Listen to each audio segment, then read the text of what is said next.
Hello everyone, Andy Schwab here with your Northern Ag TV as we've made our way over to the Copper King in Butte for the Montana Stockgrowers Mid-Year Convention. And with us now, of course, first Vice President of the Montana Stockgrowers, Turk Stovall. And Turk, I think one of the biggest things that recently came out was a meeting that you were able to moderate down in Denver. And it was that first, or it kind of goes together with the Producer Profitability, but give us the highlights of the Common Ground meeting. Yeah, thank you. So the Common Ground meeting, we all met in April, and it really was derived from resolutions and directives that were passed at the Montana Stockgrowers annual meeting in 2023. And from those directives, it was about, hey, how can we try to unite this industry? And a lot of work has been done since then. We've held our meetings across the state about listening from producers and asking what's important to them. And this really helped build the foundation of the Common Ground Summit. And that summit asked 40 individuals from across the country that were leaders in their communities, in their organizations, and also from different sectors. But what was really key about it is everyone showed up as producers and came in and to talk about a lot of these issues that came from these producer profitability meetings across the state. And there was one objective, is as an industry, what topics can we come together on and agree on to really move forward for the betterment of the industry? And we really had a lot of success with that meeting. That's outstanding to hear. Of course, you brought together a lot of different industry groups. You know, U.S. Cattlemen's was there, Montana Stockgrowers, and National Cattlemen's Beef Association. What was maybe one of the highlights that you guys brought back that maybe you learned from this Common Ground, like, oh, we didn't think about that? Well, I truthfully, from my perspective, the one thing I think we learned and we achieved is us as a livestock industry, we have way more in common than we do not have in common. Mm-hmm. And when we kind of sit back and say, you know what, let's just take a moment in time and really try to work together, we really can.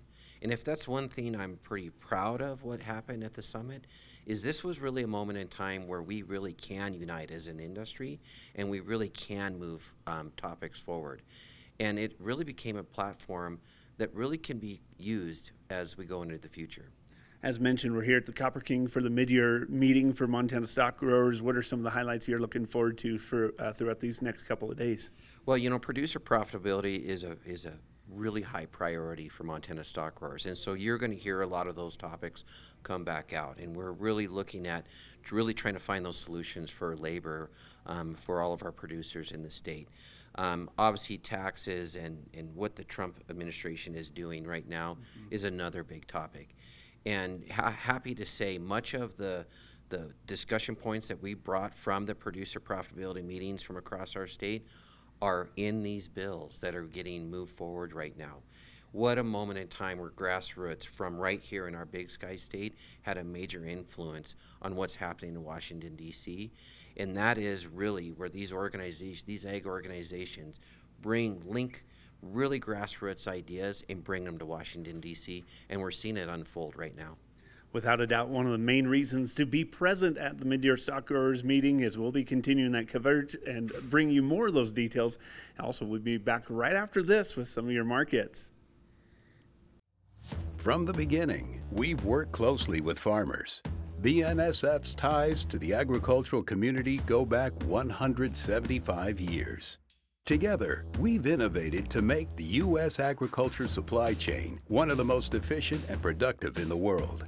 Our strong relationship powers BNSF still today and helps us move the nation like no one else can. At BNSF, we move the nation for you.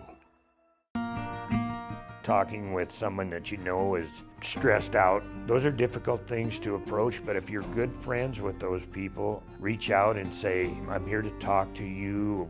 We can find somewhere to get some assistance. It's hard to get involved, but at the same time, you want to just say, hey, there is help available.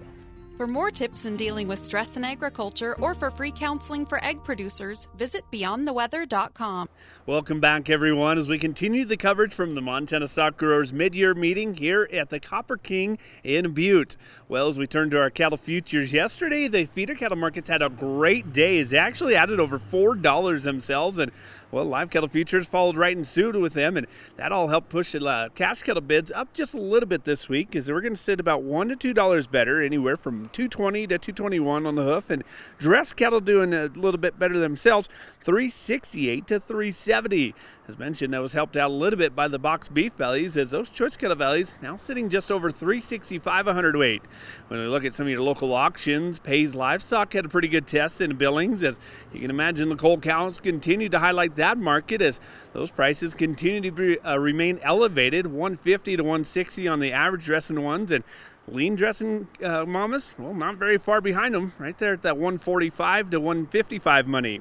When we switch over to look at some of your grain markets, it was the spring wheat futures doing the best, as they added over 12 cents yesterday, while winter wheat futures also are able to gain 6 cents, while the row crop futures have unfortunately been not doing so well this week. And yesterday, a neutral report from the USDA on the exports did not help them out.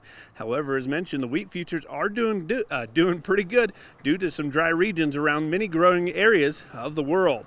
Well, that is going to wrap us up for today's coverage here at the Montana Stockgrowers Mid-Year meeting, but of course, we're going to be bringing you more of that information right here on our website, northernag.net. From the Northern Ag Network, I'm Andy Schwab.